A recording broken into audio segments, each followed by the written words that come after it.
tous, je m'appelle Emma Cellier, on se retrouve ensemble pour la conférence de santé publique.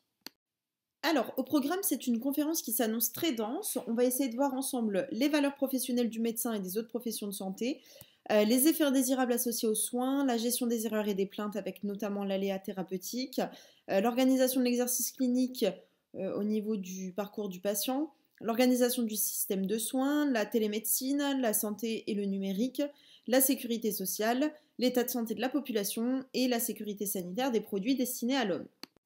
On va commencer par quelques définitions vraiment élémentaires en santé publique. Elles sont rang A pour les EDN. Donc, je vous demande quelle est la définition de la pratique médicale, de l'éthique, des valeurs et des normes. Je ne vais pas épiloguer très très longtemps sur le sujet, mais voilà, c'est quand même important d'en avoir entendu parler au moins une fois. Donc ça, ce sera une diapositive à lire à tête reposée une fois que la conférence sera finie. On commence par la pratique médicale. Donc c'est l'activité technique et relationnelle qui répond par des connaissances et des compétences spécifiques aux besoins de santé des individus et de la population. On a ensuite l'éthique. Donc ça, c'est la réflexion de quelqu'un qui agit et qui se pose la question comment faire pour agir au mieux dans cette situation. Les valeurs, donc ça c'est ce qui est digne d'estime, souhaitable et recommandé pour atteindre ses objectifs. Donc nous, au niveau médical, on a par exemple la responsabilité, le dévouement, la compassion, le respect de l'autonomie, etc. Les normes, donc ça c'est des principes généraux et des règles qui sont plus spécifiques, qui vont énoncer des devoirs et des obligations auxquelles on doit se référer pour juger et agir en référence à des valeurs. Donc, les normes professionnelles vont traduire des valeurs professionnelles en principes concrets qui font référence à la pratique dans les relations avec les patients et avec ses collègues. Alors, je vous demande quelles personnes sont considérées comme professionnels de santé. Les psychologues, les médecins, les infirmiers, les aides-soins, les assistantes sociales, les orthoptistes, les pharmaciens, les brancardiers, les ASH, les orthophonistes, les kinés, les agents de service mortuaire et les ergothérapeutes.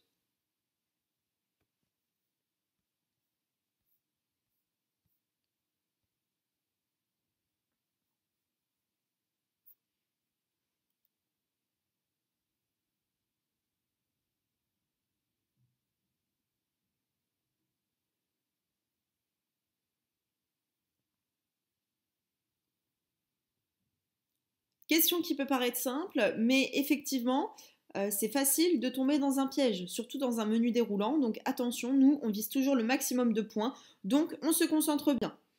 Alors, ceux qui sont présentés comme des professionnels dans le code de la santé publique, d'accord? Donc on a les professions médicales. Qu'est-ce qui est considéré comme profession médicale? Ce sont les médecins, les dentistes et les sages-femmes, d'accord? Ensuite, on a les professions de la pharmacie et de la physique médicale, à savoir pharmaciens et les physiciens médicaux. On a également, du coup, dans les professionnels de santé, les auxiliaires médicaux à exercice réglementé, les infirmiers, les kinés, les pédicures-podologues, les orthophonistes, les orthoptistes, les ergothérapeutes, les psychomotriciens, les audioprothésistes, les opticiens, les manip radio, les techniciens de laboratoire médical, les prothésistes et les orthésistes, et les diététiciens. On a également tout ce qui est aide-soignant, ambulancier et auxiliaire de périculture. Donc attention, il y a des personnes qui sont vraiment des acteurs de santé indispensables, hein, même s'ils ne sont pas listés parmi les professionnels de santé. Et parmi eux, on va donc retrouver les psychologues, les assistants sociaux, les brancardiers, les agents de service mortuaire et les ASH. Donc, moi, ce que je vous conseille de faire, c'est de retenir qu'il y a 5 exceptions, d'accord? À savoir les psychologues, les assistants sociaux, les assistantes sociales, les brancardiers, les agents de service mortuaire et les ASH. D'accord? Donc vous retenez ces 5 exceptions et vous savez que tout le reste sont considérés comme professionnels de santé. Alors, quelles professions du domaine de la santé sont régies par un ordre? Est-ce qu'on a les médecins, les kinés, les diététiciens, les aides-soins, les psychologues, les pharmaciens, les sages-femmes, les chirurgiens-dentistes, les brancardiers, les pédicures-podologues, les ergothérapeutes, les orthophonistes ou les infirmiers?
Alors, l'ANSM, donc l'Agence nationale de sécurité du médicament, elle a établi une liste de 12 événements qui ne devraient jamais arriver en établissement de santé.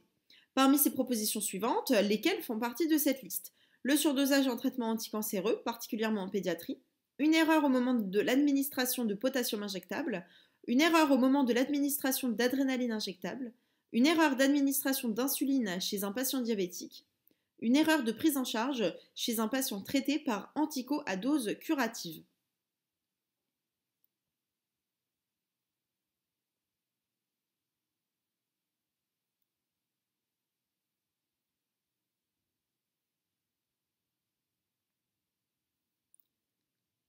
Alors, vous pouvez vous dire que cette question, c'est n'importe quoi, que c'est du rang C, que c'est pas au programme.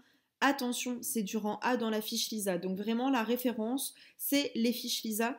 Donc concentrez-vous bien là-dessus en santé publique. Elles sont assez complètes. Pour moi, il n'y a pas besoin d'aller chercher dans le collège. Vraiment, les fiches LISA, une fois que vous savez déjà tout ça par cœur, vous savez énormément de choses. Donc, ici, 4 situations faisaient partie des 2 événements. Le surdosage en anticancéreux, notamment en PED, une erreur pour le potassium injectable, une erreur d'administration d'insuline et une erreur de prise en charge chez un patient traité par antico à dose curative. Je vous ai mis le tableau de la fiche LISA, d'accord, qui est en rang A, avec justement ces 12 événements qui ne devraient jamais arriver en établissement de santé. Donc là, au moins, vous avez la petite idée. Donc on a des erreurs chez les patients avec des anticos, le potassium, des erreurs de préparation sur des spécialités injectables, des erreurs de voie d'administration, d'accord, des surdosages. Enfin voilà, donc je vous laisserai relire ça tranquillement, mais n'hésitez pas à aller feuilleter la fiche LISA. Alors, parmi ces pathologies, quelles sont celles qui peuvent être imputables à l'amiante? Le mésothélium, le cancer bronchopulmonaire primitif, la fibrose pulmonaire, la sarcoïdose ou le pneumothorax.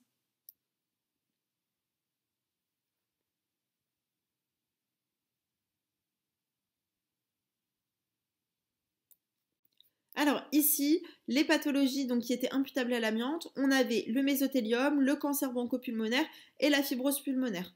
Donc l'exposition à l'amiante ne va pas donner de pneumothorax spontané ou de sarcoïdose, d'accord? Et attention, d'accord, c'est une cause de cancer professionnel. Concernant le dépistage, est-ce que ça fait partie de la prévention secondaire? Est-ce que ça fait partie de la prévention tertiaire? Est-ce qu'il est réalisé avant que le patient ait des symptômes? Est-ce qu'il permet de faire le diagnostic de la maladie? Est-ce qu'il est défini par des critères de l'OMS, l'Organisation mondiale de la santé?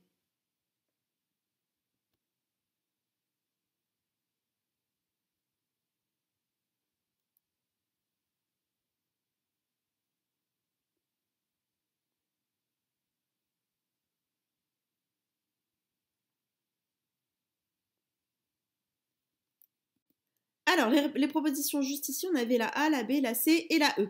Donc, en fait, le dépistage fait à la fois partie de la prévention secondaire, mais également de la prévention tertiaire. C'est évidemment réalisé avant que le patient ait des symptômes, hein, sinon on ne rentre plus dans le cadre d'un dépistage, mais d'une procédure diagnostique. Et c'est effectivement défini par des critères de l'OMS. Donc, en fait, le dépistage, à quoi ça sert? Ça permet en fait de détecter une lésion avant que le patient n'ait des symptômes. D'accord? Ça ne va pas nous permettre de faire un diagnostic. Donc vraiment, si on a un test de dépistage positif, là, ça doit être suivi par un test diagnostic. D'accord? Donc bien retenir que le dépistage, c'est réservé aux personnes sans facteur de risque et sans symptômes.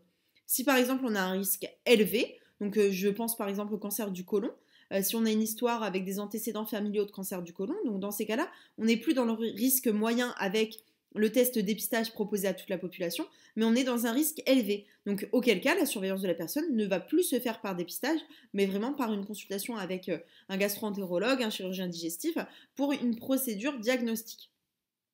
Au niveau des critères de l'OMS qui vont définir en fait la pertinence d'un dépistage en cancérologie, on va avoir le fait que ce cancer soit un problème de santé publique, qu'il y ait une histoire naturelle du cancer assez bien connue, d'accord? Le test va être vraiment répété en fait en fonction de cette histoire. Il faut qu'il y ait un traitement possible à donner aux patients à un stade précoce, d'accord? Avec des bénéfices. Il faut que le test de dépistage soit à la fois performant mais aussi acceptable. Et il faut un rapport favorable entre le coût de mise en place de ce test et son efficacité. D'accord? Donc voilà, donc ça c'était des petites nuances à avoir sur le dépistage. Donc là, je vous ai fait vraiment une diapositive récapitulative concernant le dépistage. Donc vraiment, le principal objectif, ça va être de détecter une lésion avant que le patient ne présente des symptômes. Ça ne permet pas de faire un diagnostic, hein, donc attention. Et c'est réservé à des personnes qui n'ont pas de facteur de risque et qui sont sans symptômes. Au niveau des critères de l'OMS qui vont définir la pertinence d'un dépistage, au niveau cancérologie, ça va être un problème de santé publique, une histoire naturelle d'un cancer qui est connue, une technique diagnostique qui permet de visualiser le stade précoce de la maladie. Au niveau du traitement de ce stade précoce, ça donnerait énormément de bénéfices, d'accord, par rapport à un traitement à un stade avancé. Il faut un test qui soit performant et acceptable, et un rapport favorable entre le coût de mise en place de ce test et son efficacité. Donc ça, voilà, vraiment à retenir. Alors, appliqué à la prévention des cancers, quelles affirmations sont exactes concernant la prévention selon l'OMS? La prévention primaire vise à empêcher l'apparition d'un cancer. La prévention secondaire vise à dépister un cancer à un stade initial. La vaccination contre le papillomavirus est un acte de prévention secondaire. Le dépistage du cancer du col par frottis cervico-utérin est un acte de prévention primaire.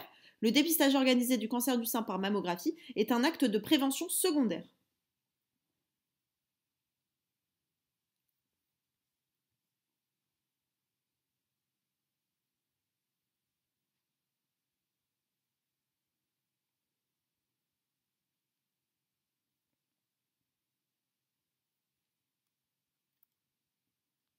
Alors, ici, les propositions justes, on avait la A, la B et la E. Donc, en effet, la prévention primaire, ça va viser à empêcher l'apparition d'un cancer. D'accord? La prévention secondaire, elle, va viser à dépister un cancer à un stade initial. Donc, ça va en fait viser à empêcher l'aggravation de ce cancer et à permettre sa guérison. La vaccination, donc bien retenir que la vaccination, c'est un acte de prévention primaire. D'accord? C'est pour, au moment où on fait la vaccination, on n'a pas encore la